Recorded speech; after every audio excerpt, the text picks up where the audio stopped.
Es tiempo para contemplar,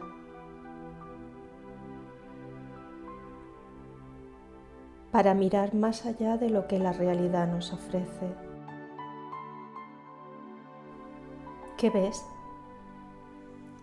Si solo ves el desierto, no podrás ver la vida que se oculta en su interior y te impedirá alimentarla para que crezca y florezca.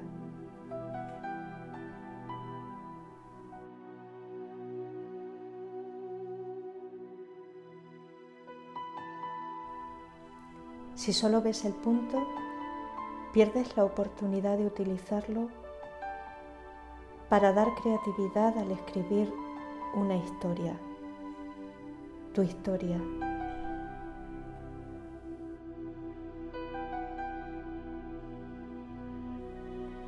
Si al mirarte a ti o a los demás estás desenfocado, dejarás de ofrecer y acoger toda la plenitud que estamos llamados a ser y ofrecer.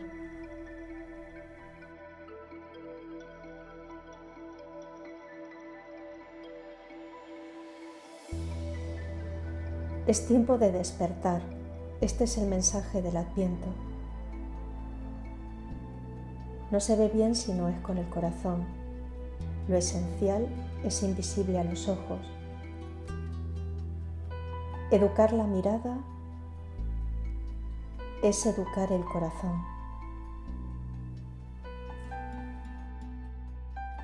Es tiempo de esperanza, de contemplar más allá del bosque y ver la luz. Es tu tiempo.